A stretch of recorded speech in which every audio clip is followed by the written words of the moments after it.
Chapter 6. Whose enemies are they? The reason William Casey and Oliver North were so insistent that I support them in Central America was clear. In the past, I had been quite effective in dealing with one of the toughest problems for U.S. intelligence: communication with Fidel Castro. My long, cordial relationship with Fidel Castro was not based on ideology. It developed as a result of request by the United States. I first met Castro as a result of Cuba's capture of two mercenary ships, the Johnny Express and the Layla Express, under the command of Jose Villa, a seaman of Spanish origin at the service of the CIA. Villa and his men sailed to the Cuban coast and staged a wanton machine gun raid on the resort town Balnearios, killing a score and leaving many wounded. When Cuban gunboats counterattacked and captured the two ships, they took Villa into custody. Both vessels flew the Panamanian flag. U.S. intelligence contacted General Torrijos soon after the capture of Villa and his men, hoping that Torrijos' friendship with Castro might help negotiations toward Villa's release. Castro and Torrijos had not yet met face-to-face. I was Torrijos' G2 intelligence chief, a lieutenant colonel at the time, and had not yet met the Cuban leader. Torrijos first tried normal diplomatic channels, citing the origin of the vessels, but was rebuffed. The Americans asked him to try again. I don't remember Torrijos' specific rationale for complying, but this was at the inception of the Panama Canal treaties, and helping out the United States on such a request seemed like a helpful and painless gesture of good faith. So he sent Romulo Escobar Bethencourt, a well-known diplomat who played a key role in the canal negotiations, on a special mission to meet with Castro in Cuba. Bethencourt, a friend of Castro, spent a month in Havana discussing the case with Cuban officials, and occasionally with Castro himself. Fidel rejected any possibility of releasing Villa. The guerrilla attack had outraged all Cubans. They were traumatized by the killing spree, the coldness of the crime, and unrepentant, bloodthirsty demeanor of Villa. Not surprisingly, Romulo came home empty-handed. The Americans insisted still more. They had to keep trying to get Villa back. They asked Torrijos to make one more try. This time, the CIA station chief said, send Noriega. At the time, not only did I not know Fidel, but I also had never been to Cuba and didn't know much about the issues involved. But there I was, on orders from Omar, bouncing along in a C-47 transport plane, on my way to Havana with two aides and a pilot, Alberto Purcell. At Jose Marti International Airport, we were cordially greeted by Manuel Pinheiro, the chief of the American section in the Foreign Ministry, known widely by his nickname Barba Roja, Redbeard. We spent our first day engaged in diplomatic niceties. We were housed in a diplomatic guest house in a picturesque setting along a lake. Our host took us around the city, showed us films about Cuba, served dinner, offered before and after drinks, more small talk, then a very cordial goodnight. The following day, it was the same routine. Breakfast, smiling host, tour of the environs outside Havana. This is all very courteous, and we thank you for your hospitality, I finally had to tell Pinheiro. But as I've told you, our specific and sole mission is to meet with the comandante, and that's what I have to do. Of course, yes, we know, we understand, no problem, Pinheiro and his aide said. Then we started more tours and more dinners and another round of drinks. It was clear we were in a classic Cuban holding pattern. I was getting quite frustrated that second night, and as I drifted off to sleep, I was wondering how much longer this could go on. Colonel, excuse me, but Fidel is here, said one of my aides, calling me after midnight. I quickly dressed and prepared to greet Fidel. There were presentations, protocol, and small talk. A good thing, because it took me some effort to shake myself awake. I do think that Castro's famous late-night entrance schedule was partly his method of catching people off guard, but was also simply consistent with his work regimen. This first encounter with Fidel Castro lasted until 5 a.m. 90% of the conversation was about Panama, with Fidel asking lots of questions. How do the locks of the Panama Canal work? What is everyday life like for Panamanians? Agricultural production figures, the methods used, the type of fishing, our governmental system, information about Torrijos. I interjected one point of my own, details of a trip he had made to Panama. It was in the 1950s, during the tenure of my brother's leadership in the Federation of Students. Luis Carlos had spent time with him during the visit and kept some snapshots of the two of them posing with another young visitor, Che Guevara, at the old Hotel Central in Panama City. Fidel had no memory of the specifics, but he did remember the trip. It reminded him of the old days, and it went a long way toward establishing a relationship. When I got back home, I sent him copies of the pictures. Far from the image painted by his opponents and detractors who wanted to portray him as crazed and distracted, Castro was easy to talk to. He spoke deliberately, listened, and enjoyed the banter of conversation. We spoke into the night, toasting with whiskey, then drinking coffee to keep going. Close to dawn, he stood up. "Very well. Tomorrow I'll come show you some of our housing projects. We'll take a little tour," he said.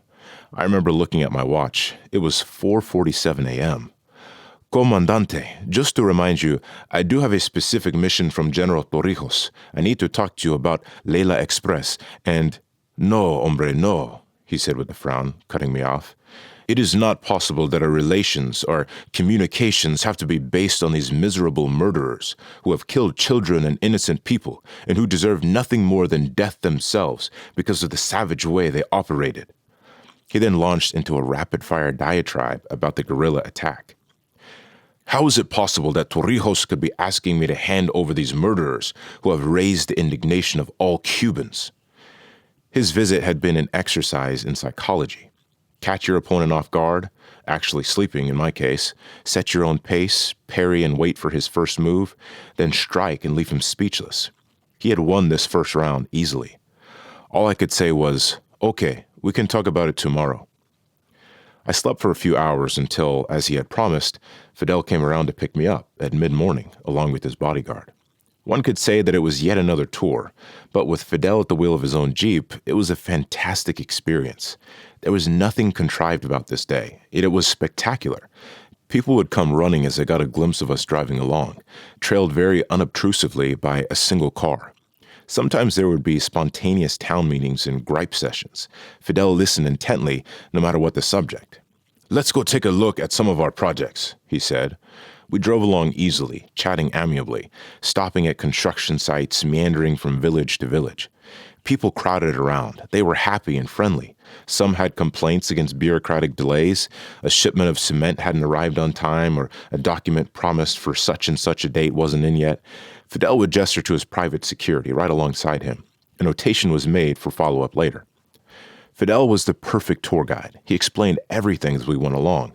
We went to a livestock station, engaged in experiments to increase milk production. It seems there was a special cow that had been brought in from Canada, complete with comforting music and a beautiful stable. There was much talk, down to the smallest detail about the livestock, with the people that worked there. Always in good humor, but not falsely so. No polite laughter, just good-natured banter. The atmosphere was matter-of-fact. Again, Fidel steered the conversation, and I had no opening to discuss my mission. The only mention of Panama or Torrijos came when Castro wanted to make a comparison with what we were seeing. "What's cattle raising like in Panama? How many hectares of land do you have per cow?" were some of the questions I remember. "Well, I am not an agronomist or a rancher," I said, completely at a loss to come up with a good answer. "The only thing I can say is based on observation. We have a lot of land for grazing, all we need," I said proudly. "I would say that the ratio of cows to land is the maximum distance a cow can walk in a day as it grazes." He was taken aback. "But that can't be. If the cows walk so much, they grow lean and milk production suffers," Fidel said. "The theory is that too much grazing land for cattle cuts back on their capacity to fatten and produce milk." So much for my ability to match Fidel's expertise in farm production. We drove around all day, and he dropped me off at the guest house after nightfall. After the explosion at the end of our first encounter, I was not about to launch into a discussion of my mission. So, agreeing we would see each other the following day, I simply said, "Remember, Comandante, we have other things to talk about." "Tomorrow, Noriega, we can talk about that tomorrow," he said, waving his arm to dismiss the subject as he drove off into the night. At the guest house, I was reunited with the others in my group, who had gotten their own tours, each with a chaperone of his own rank and station. This was the case on all my trips to Havana. Other than dinners and public events, Fidel and I always met privately. That is Castro's style. That night we went to the Tropicana to see its famous cabaret show, with Pinheiro and his aides as our hosts. The following day was filled with meetings and lunch with government officials. We had told our host that this day was to be our last in Havana. We were leaving for home the following morning. The day wore on and Fidel was nowhere to be seen. At night, there was a dinner offered by Pinheiro at our guest compound. Unannounced, Castro arrived as the meal was about to start. It was a barbecue in the back garden by a pleasant swimming pool. Fidel took me on a tour of the place. The house had once belonged to the DuPont family, one of many expropriated buildings now used by the government for meetings and guest quarters. I told Fidel that I admired the decor and the artwork on display, an exhibition by Cuban artists. "Choose anyone you like and it's yours," Fidel said in a grand gesture, motioning towards the works of art. I thought for a moment and selected a painting, but one of Fidel's aides objected to what the boss was up to. "Comandante, you can't give this away. It belongs to the state," she said. "You can't give away any of these paintings. They are government property and part of our national collection." This was unexpected, since we were dealing here, supposedly, with what the Americans would call an autocrat, a dictator, a man who answered to no one. I wasn't certain what his reaction would be. Fidel's expression didn't change. He nodded to Celia, his aide, calling her aside for a second. "Don't worry," he said. "Celia's right. We can find you a similar painting by the same artist." They did just that. I was impressed and never ceased to recall this telling anecdote about a man and the power he wields. I thought about what I might have done in the same circumstance. It was an important lesson. After dinner, the hours were ticking away, and I was quite aware that unless I delayed our departure, this could be my last chance to win the release of Captain Villa. I was determined to keep my schedule. Protocol was fine, but I was not going to allow the rules of diplomacy to keep me in Cuba for a month, as had happened to Romulo Bethencourt. Fidel finally pulled me aside. He put his arm on my shoulder, and we went walking off alone to the far end of the swimming pool, opposite from where the barbecue pit was set up. "Okay, look, why does Torrijos want these guys?" Castro asked. "I can understand why he would want the ships, because they are Panamanian. But what can he want with these murderers? What relationship can he have with all of this?" "To tell you the truth," I said, "he wants them because the gringos have asked him to do it. They insisted. They said to do everything he can to get them out. At the moment, he is working on the diplomatic strategy for the Panama Canal treaties. We want to do so from a position of strength. This is the kind of thing that comes across as a request for good faith in these types of negotiations." "But who is behind it?" Fidel asked.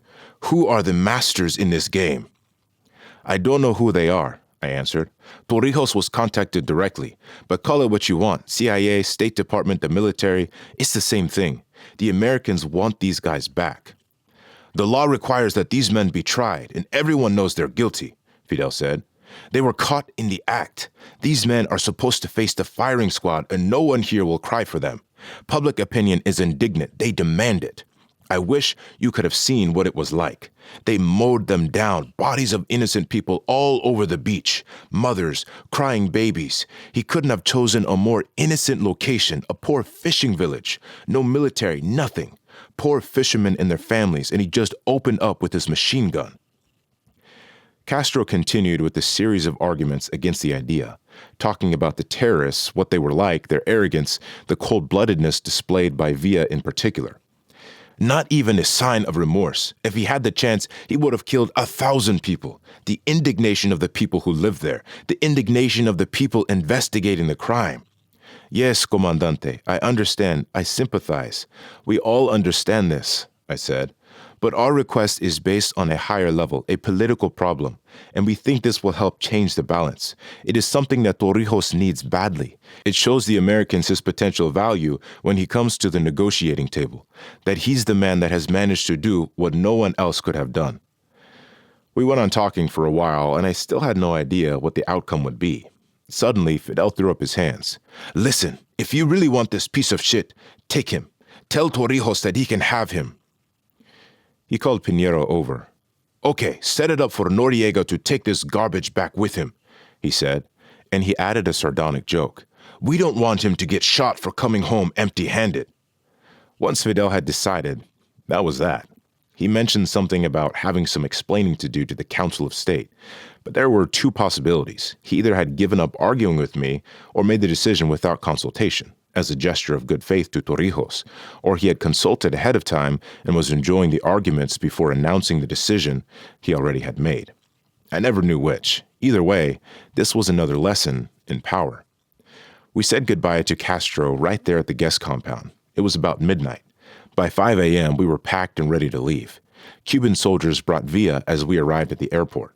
We were taking our little package home with us, and I could see that he was an arrogant piece of work.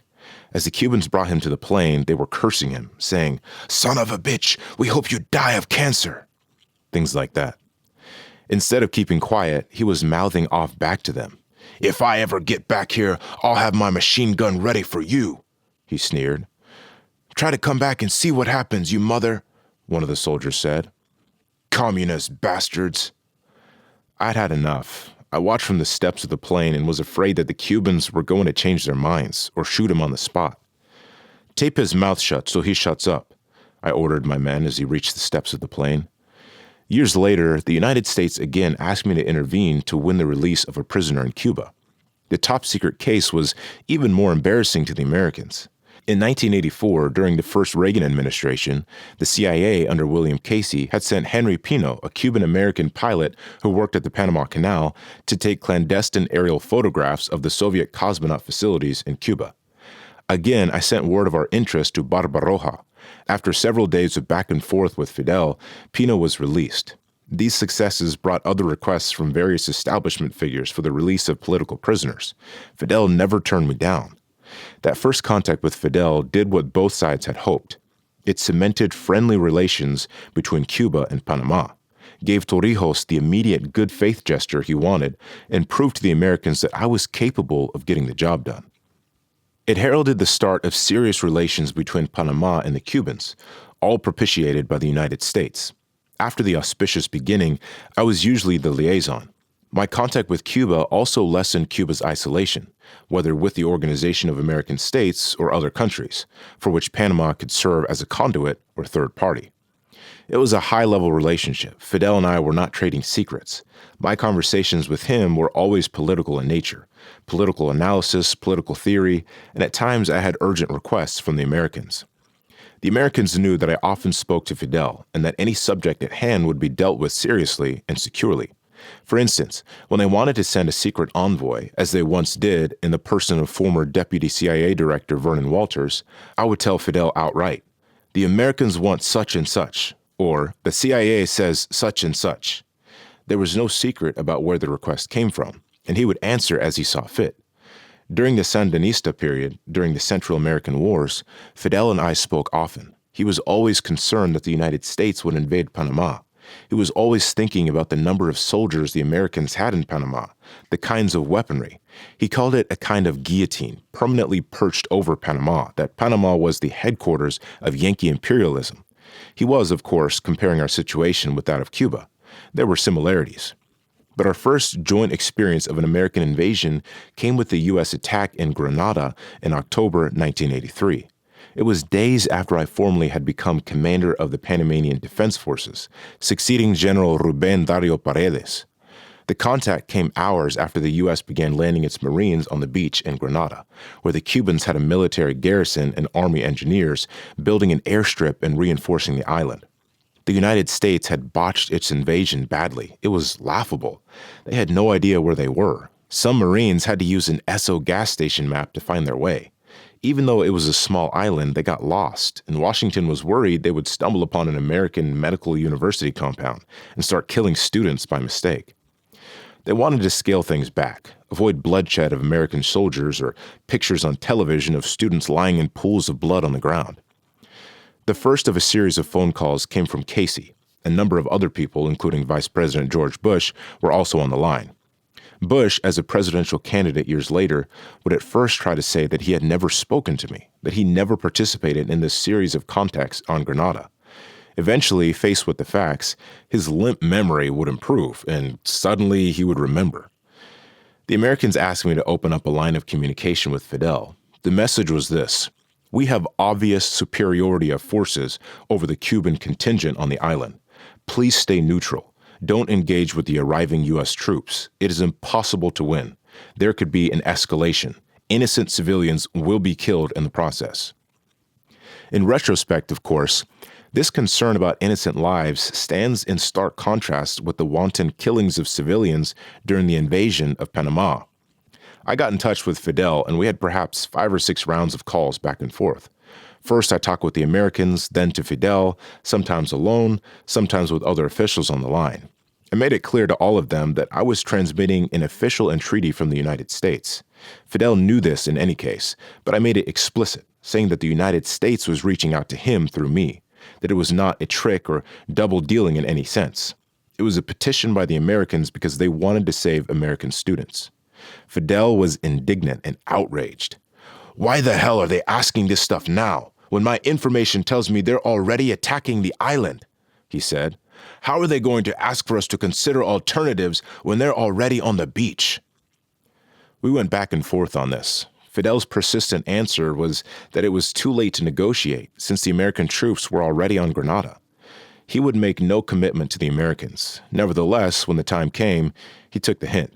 He didn't have that many men on the island, certainly not enough to repel an invasion, but enough to cause trouble, just enough to fight back, provoke injuries and death among the civilian population. Although he did not tell the Americans what his decision was, his position was obvious. He chose not to fight. The Cubans on Grenada did not raise their weapons. I am proud to say that my intervention with Fidel, without a doubt, saved the lives of American students that day. Grenada ended up being a precursor of the Panama invasion in miniature. The Americans could no longer tolerate Prime Minister Maurice Bishop.